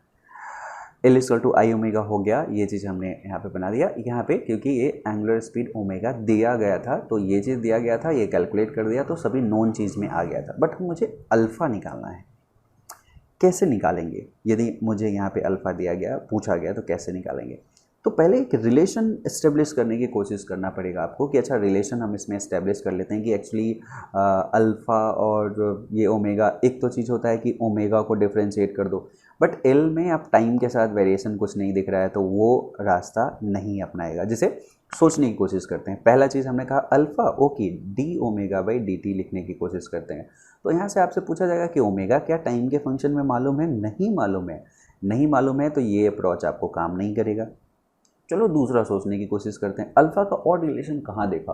Okay, torque is equal to I alpha होता है। आई मालूम है, टॉर्क पता चल जाए तो हम अल्फ़ा निकाल सकते हैं। सोचेंगे अरे यार टॉर्क भी तो नहीं पता है, लेकिन ऑन द स्पॉट आपको ये चीज़ पता चलेगा कि जो एंगुलर मोमेंटम होता है, जो ये आई आ गया उसके बाद जो एंगुलर मोमेंटम होता है, इसका और टॉर्क के बीच में रिलेशन है, अभी हमने देखा। और वो है कि यदि मैं dl/dt कर दूं तो हमारे पास में क्या हो जाएगा, मिल सकता है यहाँ पे, है ना, अल्फा मिल सकता है। ओके, देखते हैं यहाँ पे टॉर्क। लेकिन अब यहाँ पे torque equal to I alpha एक यहाँ से कर सकते थे, बट यहाँ पे हमें थीटा पे निकालना है। तो टॉर्क निकालने का एक और तरीका था कि यदि हमारे पास में मास वगैरह सब चीज़ मालूम है, फोर्स वगैरह मालूम है, तो टॉर्क निकाल सकते हैं। तो इस फिगर से टॉर्क निकालने की कोशिश करो, बाद में हम देखेंगे कि यहाँ पे क्योंकि फिर से टाइम के साथ में यहाँ पे डिफ्रेंशिएशन आ गया, तो फिर से टॉर्क का ये वाला जो पोर्शन है कि हम एल को डिफ्रेंशिएट करके निकालेंगे, फिर से ब्लॉक हो जा रहा है, ठीक है। बट यदि हम यहाँ पे फोर्स और ऐसा चीज़ मालूम हो तो निकालना आसान है। देखो m2 यहाँ पे है और यहाँ से ये एक इस डिस्टेंस पे है, ठीक है। तो आपको नहीं लगता कि यहाँ पे टॉर्क निकालना है तो m2g ने एक टॉर्क लगाया है, और यदि मैं इस पे परपेंडिकुलर डिस्टेंस निकालने की कोशिश करूँ, इस फोर्स पे परपेंडिकुलर डिस्टेंस निकालने की कोशिश करूँ, तो r परपेंडिकुलर ऐसा ये हो जाएगा l/2 का cos थीटा, मतलब r परपेंडिकुलर हमारे पास में आ गया l/2 cos थीटा। और फोर्स हमें पता है, और इसका सेंस जो रोटेशन का सेंस जो है, वो जो रोटेशन का सेंस है ऐसे है, ठीक है, ऐसे रोटेशन का सेंस है। तो लेट से इस चीज़ को मैं जो भी एक को पॉजिटिव और किसी को नेगेटिव मानना पड़ेगा, तो ऐसे वाला को नेगेटिव मैं मान लेता हूँ। तो इस टॉर्क को माइनस कितना लिखेंगे, ऐसे रोटेशन जो हो रहा है, ऐसे रोटेशन मतलब जेड के अपोजिट में हो गया, ठीक है। तो इस रोटेशन को माइनस फोर्स है m2g और उसका परपेंडिकुलर लेंथ जो है वो l/2 cos थीटा है, ये हो गया। अब लेकिन हमारे पास में ये भी है, ये m1g भी है। m1g पे यदि हम परपेंडिकुलर डिस्टेंस इसके फोर्स को निकालने की कोशिश करें तो सेम चीज़ परपेंडिकुलर डिस्टेंस ये हो जाएगा, और ये परपेंडिकुलर डिस्टेंस निकालने का मतलब यहाँ से यदि ये थीटा, क्योंकि ये दोनों बराबर होगा तो वो परपेंडिकुलर डिस्टेंस यही हो गया, l/2 cos थीटा ही हो जाएगा। बट इसका जो सेंस हो गया, इसका रोटेशन ऐसे होगा, ये जो टॉर्क लगाएगा उसको ऐसे खींचेगा, ये वाला पार्ट ऐसे खींच रहा है m2g, यहाँ का m2g ऐसे खींच रहा है और यहाँ का m1g ऐसे रोटेट कर रहा है। तो इसलिए हम इसको प्लस में लिख दिए, क्योंकि ये जो रोटेशन है ग्रीन कलर का वो जेड डायरेक्शन में आ रहा है, पॉजिटिव जेड में आ रहा है, तो उसको प्लस में हमने लिख दिया। Plus m1g times of perpendicular distance is nothing but l/2 cos theta. अब एक रॉड का जो टोटल मास है उसको कंसंट्रेट करते तो यहीं पे आ जाता, जिसमें यहीं पे यदि हम उसको m टाइम्स ऑफ g होता तो इसकी वजह से कोई भी टॉर्क नहीं होगा, तो ये net torque, and this net torque is nothing but i times of alpha, and we have already calculated this i। तो अल्फा इज ऑलरेडी नोन। अब हम और अल्फा को आराम से बता सकते हैं कि ये कितना हो जाएगा, m1g l/2 cos थीटा इतना। तो इसमें से आप g l/2 cos थीटा को बाहर निकाल सकते हैं, तो 1/2 g l cos थीटा को बाहर निकाला तो यहाँ पे आ गया m1 minus m2 upon i, और i का वैल्यू यहाँ पे मालूम था ml²/12 plus l²/4 times of m1 plus m2, ठीक है। तो ये आपके पास में अल्फा का वैल्यू आ गया, ठीक है। चलो ये हम समझ में आ गया इसमें अल्फा का वैल्यू। अब यहाँ पे कुछ चीज़ें यदि मैं बताने की कोशिश करूँ, जैसे एक चीज़ क्या है, सपोज करो कि यहाँ पे m1g, जैसे यहाँ पे कुछ कुछ चीज़ें सेंस को पकड़ना ज़रूरी है। जैसे यहाँ पे यदि m1 ग्रेटर देन m2 होता तो नेट रोटेशन ये ग्रीन कलर के डायरेक्शन में होता, ठीक है, मतलब ये डोमिनेट करता और ये क्योंकि बाकी दोनों पार्ट में आपको दिख रहा है कि क्या होता, तो रोटेशन जो होता वो रोटेशन का सेंस ऐसा बनता, मतलब पॉजिटिव जेड के डायरेक्शन में हम कहते हैं। लेकिन यही चीज़ यदि m2 ग्रेटर देन m1 होता तो डेफिनेटली रोटेशन का जो सेंस बनता वो अपोजिट डायरेक्शन में बनता, इस डायरेक्शन में बनता। क्यों? क्योंकि ये डोमिनेट होता तो ये ऐसे टॉर्क लगाता, ऐसे रोटेट होती, ठीक है, और अभी उल्टे डायरेक्शन में रोटेट हो रही है। तो ये चीज़ आपके पास में बहुत इंपॉर्टेंट चीज़, एक सेंस आ गया। सपोज करो कि यहाँ पे मैं एक बात पूछता हूँ कि अल्फ़ा का वैल्यू ज़ीरो कहाँ पे होगा, अल्फ़ा का वैल्यू ज़ीरो कहाँ पे होगा, ठीक है, थीटा के किस वैल्यू पे अल्फ़ा का वैल्यू ज़ीरो होगा। तो आपको दिखा कि यहाँ पे अल्फ़ा का वैल्यू 0 यदि करना है तो यहाँ पे थीटा का, यदि थीटा के वो चीज़ पूछ रहा है कि कहाँ पे अल्फ़ा 0 होगा, मतलब एक मैं यहाँ पे, चलो यहाँ पे बाकी चीज़ नहीं, डिलीट करने से क्या फ़ायदा है, यहाँ पे मैं पूछता हूँ कि यदि मैंने पूछ दिया कि बताओ कि अल्फ़ा बराबर 0 कहाँ कहाँ पे है at theta is equal to dash, यदि मैं ऐसा पूछता हूँ, क्योंकि बहुत सारे क्वेश्चन इसमें बन सकते हैं। तो आपको नहीं लगता कि कॉस थीटा को 0 कर दें तो अल्फ़ा 0 होगा, और कॉस थीटा 0 कहाँ होगा, जब थीटा का वैल्यू π/2 होगा या -π/2 होगा, है ना।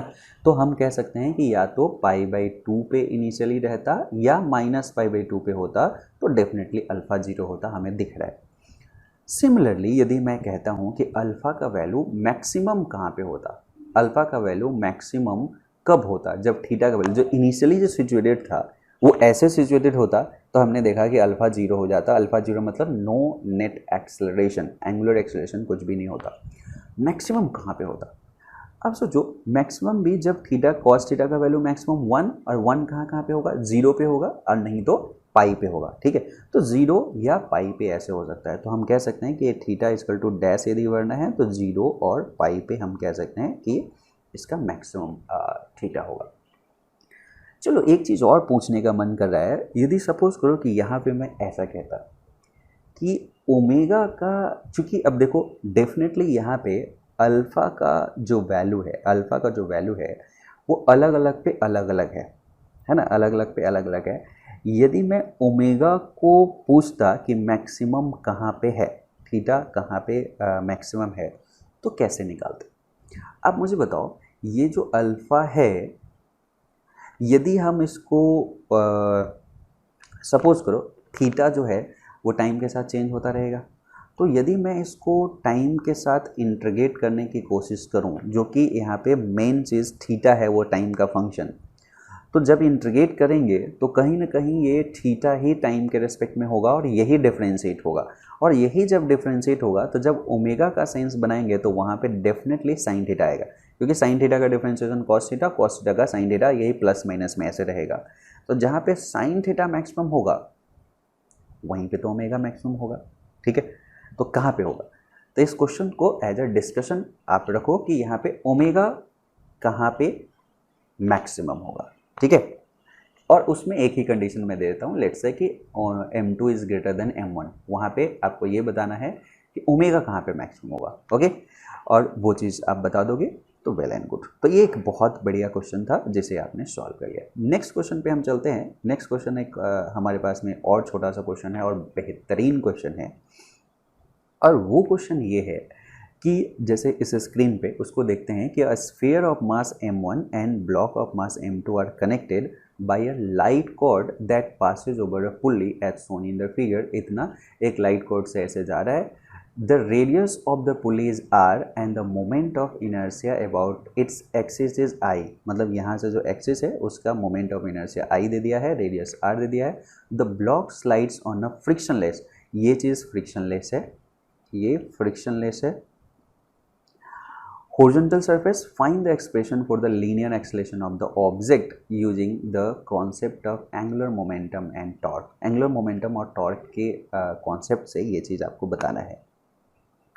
अब बताओ, जैसे यहाँ पे जो जो फोर्स लग रहा है वो डेफिनेटली एक इधर डायरेक्शन में टेंशन होगा, लेट्स से उसको मैं T1 कह देता हूँ, एक इधर डायरेक्शन में नॉर्मल होगा और एक इधर डायरेक्शन में m2g होगा, बाकी कोई चीज़ नहीं होगा, और ये एक दूसरे को बैलेंस कर रहे होंगे, तो इसको हम हटा देते हैं।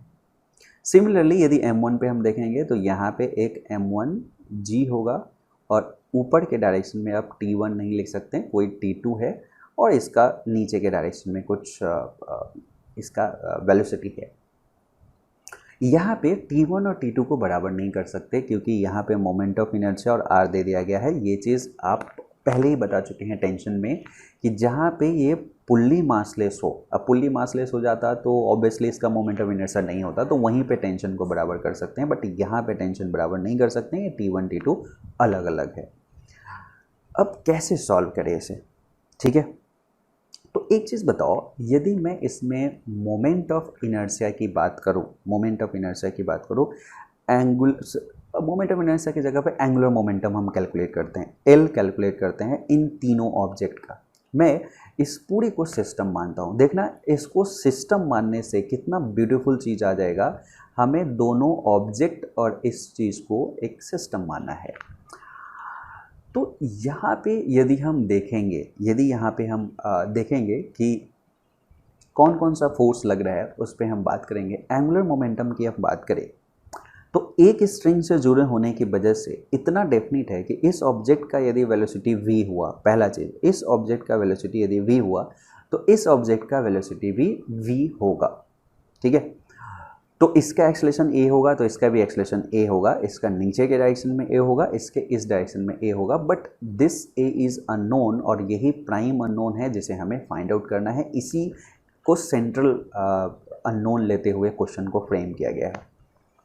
यदि एंगुलर मोमेंटम हम इसका देखें तो m2v और यहाँ से परपेंडिकुलर डिस्टेंस यदि आप देखोगे, m2v और परपेंडिकुलर डिस्टेंस देखोगे तो आ रहेगा। तो एक चीज़ तो क्लियर हो गया कि इसका magnitude m2 times of v times of r होगा। यस और नो होगा।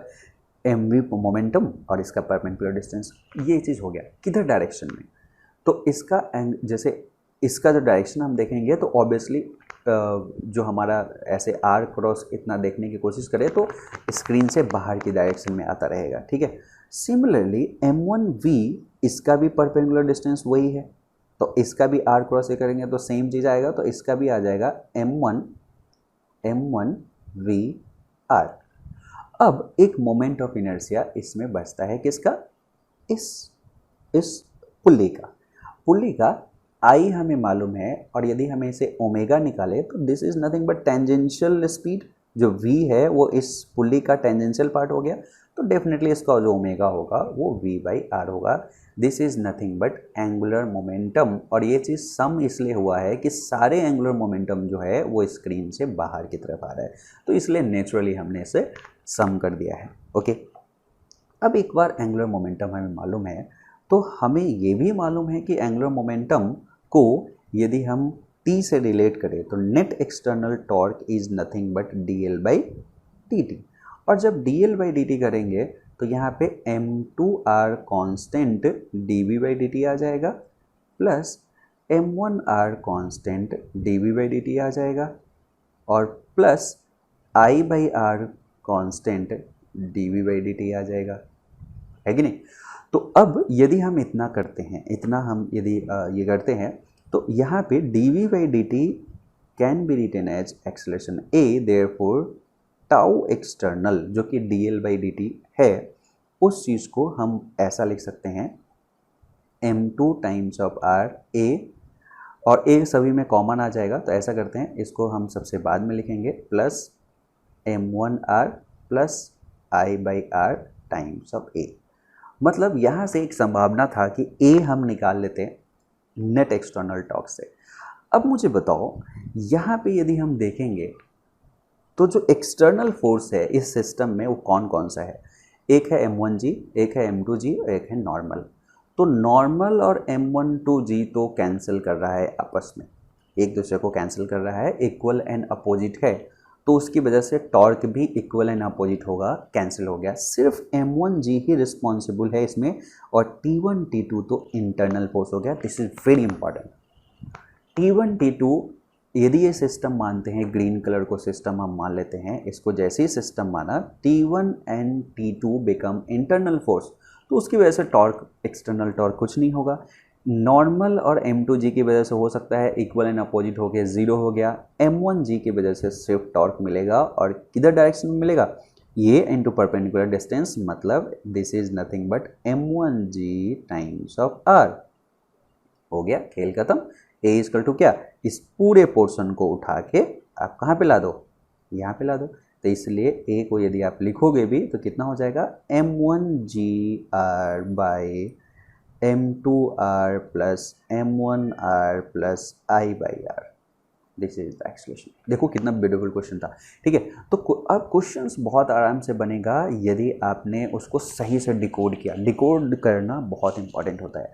तो एज पर हमारा जो जो प्रॉमिस होता है, हम क्या करते हैं, जो हमारा एनसीईआरटी का पार्ट है उसको भी लाइन बाय लाइन पढ़ लेते हैं, देखते हैं कि वहाँ पे जो जो चीज़ इंपॉर्टेंट पॉइंट था उस चीज़ को हम मार्क कर लेंगे, दैट्स ऑल। थोड़ा बहुत सिंबॉलिक डिफरेंस आ सकता है। तो एनसीईआरटी का जो एंगुलर मोमेंटम की बात की गई है वो इस उसमें की गई है, इस चीज़ को हम देख लेते हैं। देखो इसमें क्या गया, just as the moment of a force is the rotational analogy of the force, moment of force is nothing but torque. जैसे टॉर्क रोटेशनल एनालॉजी फोर्स का है, the quantity angular momentum is the rotational analogy of the linear momentum. Angular momentum भी linear momentum का analogy है, ये पहले ही मैं बता चुका हूँ, ये कोरिलेशन इंपॉर्टेंट होता है, ठीक है। नेक्स्ट में we shall first define the angular momentum for the special case of a single particle and look at its useful in the context of single particle motion. पहले इन्होंने ये सोचा कि पहले जो सिंगल पार्टिकल मोशन में है, m इंटू वी ये मोशन में है, उसका एंगुलर मोमेंटम पहले निकालते हैं। वैसे मैंने भी आपको बताया है।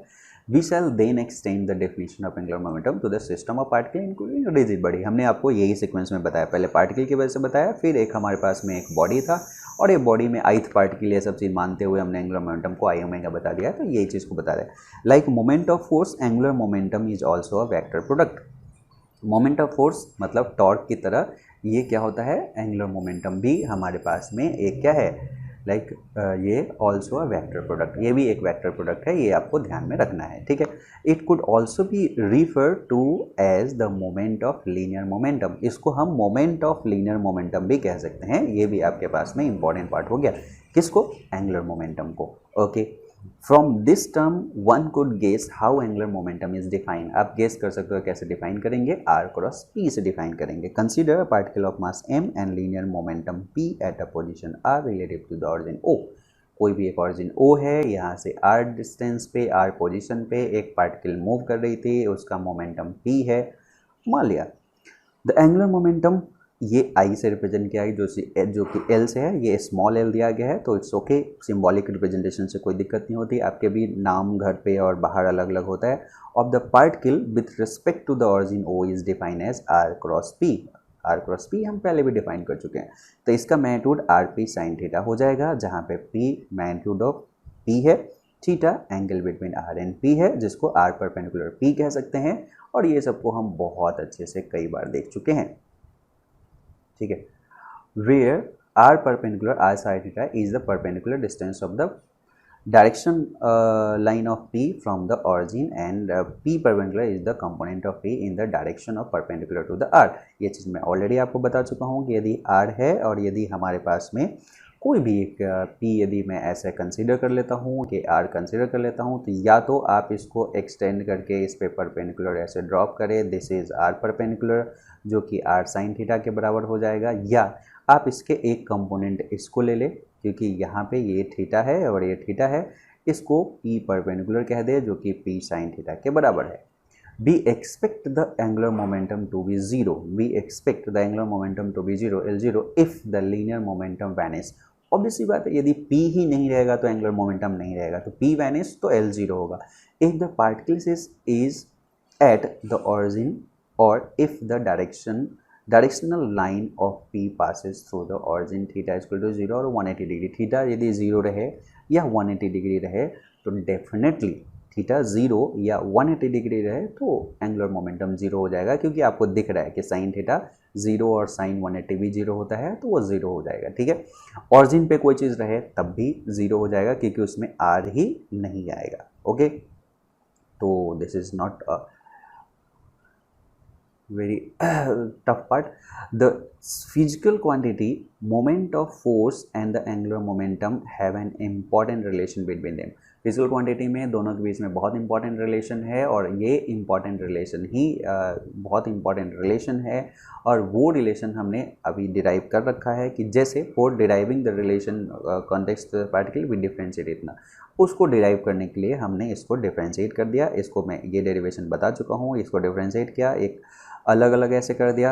ये चीज़ हमें पता है कि p mb होता है और dr/dt b वेलोसिटी v होता है, तो v और mb के बीच में कोई भी डायरेक्ट मतलब कि जो थीटा होगा वो 0 हो जाएगा, और थीटा 0 होने की वजह से ये 0 हो जाएगा। As the vector product of two parallel vector vanishes further since dp/dt बराबर f, तो इसलिए r क्रॉस dp/dt को r क्रॉस f मतलब टाउ लिख सकते हैं।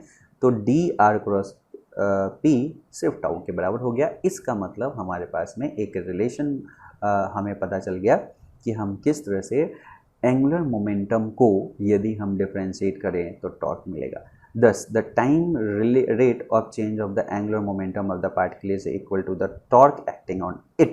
This is the very important point कि angular momentum of the particle is equal to torque acting on it.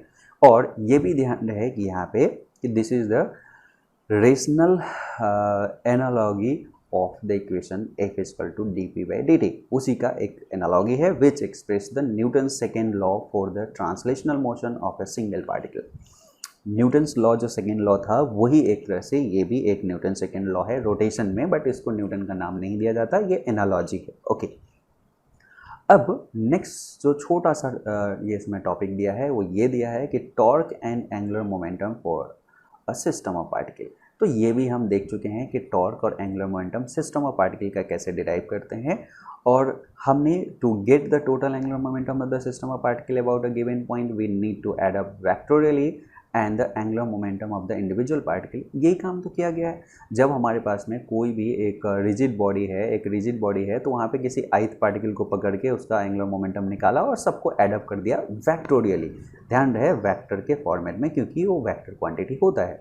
तो L को L1 प्लस L2 प्लस ऐसे करके Ln लिख सकते हैं। सबको एडअप करेंगे तो क्या हो जाएगा, हमारे पास एंगुलर मोमेंटम हो जाएगा। तो angular momentum of the ith particle let उसको हम निकालते हैं। तो ऑब्वियसली ith पार्टिकल का एंगुलर मोमेंटम उसका पोजीशन और उसका मोमेंटम का क्रॉस प्रोडक्ट हो जाएगा ith पार्टिकल का position, where ri is the position vector of ith particle and with respect to the given origin. Obviously पूरे को हम एक ही एक्सिस से देख रहे हैं तो गिवन ऑरिजिन के रिस्पेक्ट में, तो हर पार्टिकल को गिवन ऑरिजिन से ही हम देखेंगे। And p is nothing but the momentum of that ith particle, मतलब m times of v is the linear momentum of the particle. उसको लीनियर मोमेंटम कह रहे हैं। तो particle has mass mi and velocity vi, we may write the total angular momentum of the system of the particle is this. हमने उसको summation कर दिया ri cross pi को।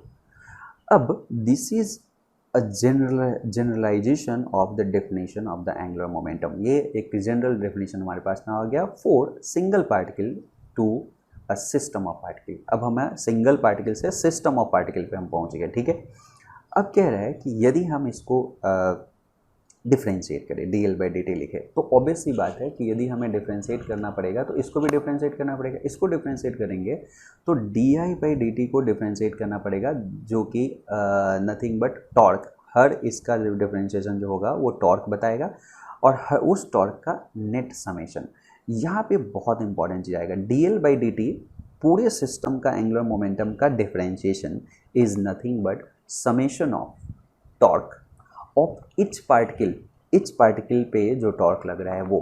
अब इसके चीज़ों को अच्छे से अंडरस्टूड करने के लिए जो नेक्स्ट पार्ट है उसको देखो कि where T I is the torque acting on the ith particle. तो इसलिए टाउ आई को आर आई और एफ टी लिखेंगे। The force F T on the ith particle is the vector sum of external force acting on the particle and the internal force this.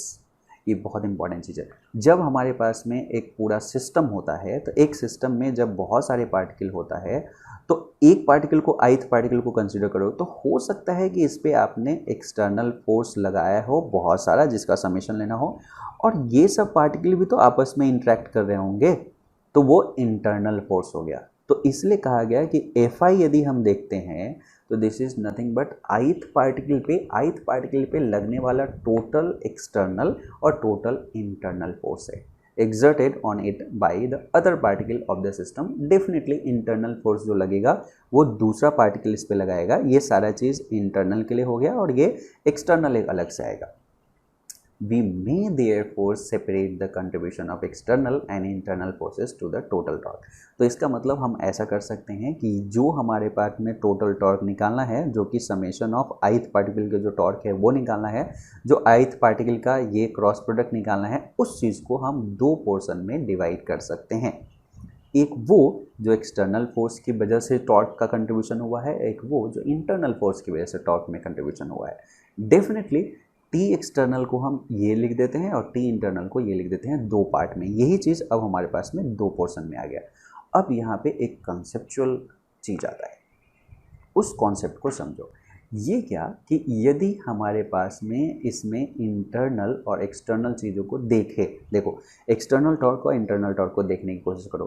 We shall assume not only Newton's third law of motion, that is the force between any two particle of the system are equal and opposite, but also that these forces are directed along the line joining of the two particles. जब भी हम system मानेंगे तो जब हमारे पास में कोई भी दो पार्टिकल के बीच में फोर्स निकालना रहे तो एक चीज़ डेफिनेट है कि वो फोर्स, जैसे इसने इस पे फोर्स लगाया तो इसने इस पे फोर्स लगाया, ये डेफिनेट है, इसके लाइन ज्वाइनिंग के अलोंग भी रहेगा और इक्वल एंड अपोजिट भी रहेगा कोई भी दो पार्टिकल के बीच में। In this case the contribution of the internal forces to the torque on the system is zero हो गई। जब इसने टॉर्क लगाया प्लस में तो ये लगाएगा माइनस में, क्योंकि इक्वल अपोजिट फोर्सेस है। तो ये चीज़ डेफिनेटली इंटरनल जो है वो सम अप होके जीरो होने जा रहा है। इंडिविजुअल एग्जिस्ट करेगा, इंडिविजुअल पार्टिकल पे एग्जिस्ट करेगा, बट जैसे ही सम अप करेंगे टोटल इंटरनल टॉर्क वो जीरो हो जाएगा, वैनिश हो जाएगा। इसका मतलब इंटरनल, ये बहुत ही इंपॉर्टेंट चीज़ हो गया कि इंटरनल टॉर्क जो हो जाएगा यहाँ पे जीरो होगा। देयरफॉर सिर्फ टाउ जो होगा वो टाउ एक्सटर्नल ही होगा। मतलब जो नेट टाउ है this is nothing but external, मतलब dl/dt इज टाउ एक्सटर्नल। ये हम डिराइव कर चुके हैं, मैंने यहाँ पे आपको बस सिंक्रोनाइज कर दिया आपके एनसीईआरटी के अनुसार से, जो कि हमारा प्रॉमिस रहता है।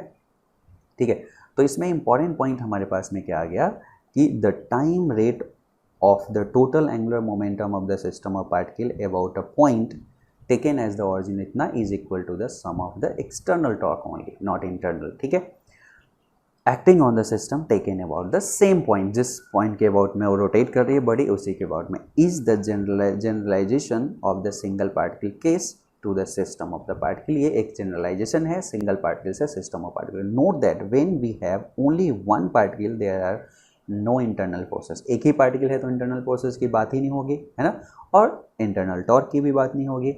Is the rotational analogous of the dp/dt equal to f external, ये रोटेशनल एनालॉजी का बात हो गया। Note that like equation 7.17 7.28b holds good for any system particle whether it is a rigid body or its individual particle have all the kind of internal motion। इसने कहा कि ये वाला पार्ट, जैसे ये चीज़ लगता है एक सिस्टम ऑफ पार्टिकल में लगेगा जिसमें आपस में वो जितना भी फोर्स लग रहा है आपस में लगा रहे हैं वो उस पर इंडिपेंडेंट है, वो चीज़ सारा चीज़ को कंसिडर करते हुए। ठीक है, पूरे सिस्टम को, वो रिजिड बॉडी भी हो सकता है, वो एक इंडिविजुअल पार्टिकल से बना हुआ सिस्टम भी हो सकता है, ये वैलिड है। ओके, तो this is all for the today. आज के लिए ये सारा चीज़ बहुत बढ़िया हो गया, बट आगे जाने से पहले मैं आपको बता दूं कि जो आप यहाँ पे एक बॉक्स में एक बहुत ही सुंदर सा ये दे दिया है experiment with the bicycle ring.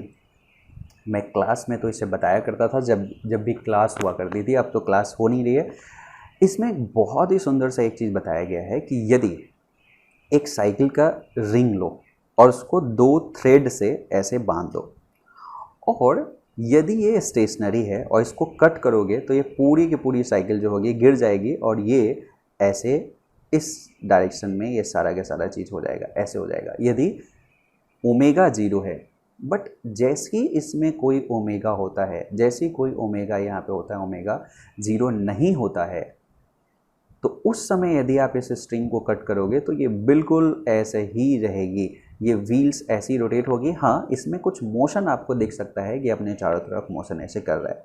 अब सबसे बड़ा बात है कि जितना आपने पढ़ा है ये एक बार आपको सोचना ज़रूरी है। मैं नेक्स्ट क्लास में बताऊंगा, नेक्स्ट लेक्चर में बताऊंगा, बट आलसी नहीं बनना है। यदि आप आलसी नहीं बनोगे, आप यदि कमेंट में इसको लिखते हो कि सर ये इस वजह से हुआ है, तो मज़ा आ जाएगा। ठीक है, इसको मैं नेक्स्ट उसमें एक्सप्लेन करूंगा कि ऐसा क्यों हुआ, कि जब ये इसमें रोटेशन है तो ये फॉल डाउन क्यों नहीं हुआ। ठीक है, और एक वेक्टर मूवी बना रखा है छोटा सा पार्ट, उसमें भी मैंने ये एक्सपेरिमेंट करके दिखाया है, वो हाथ पे ही करके दिखाया है। ठीक है, ऐसा रोटेशन के समय में ऐसा नहीं हुआ है, जिसका हम अभी आपको ये भी दे देंगे, लिंक भी दे देंगे, तो या आप जाके प्लेलिस्ट में देख सकते हो। ठीक है, कि ऐसा क्यों हुआ, ये क्यों का जवाब ढूंढना बहुत ज़रूरी है। यदि ये ढूंढ लेते हो तो मतलब कंसेप्चुअली आप बिल्डअप हो जाओगे, और अभी समय है, जो 11th में पढ़ रहे हो तो ज़रूर ढूंढो। जो रिवाइज कर रहा है कुछ भी वो वेट कर सकता है कि जिसको एकदम इसी साल देना है नीट और जेई और मेंस और एडवांस और जो भी देना है वो चलो ठीक है कि वेट कर सकता है कि नेक्स्ट लेक्चर में हम देख लें, लेकिन जो 11th में है वो इसको ज़रूर खोजेगा। ओके, नेक्स्ट लेक्चर में मिलते हैं। Okay, thank you, bye.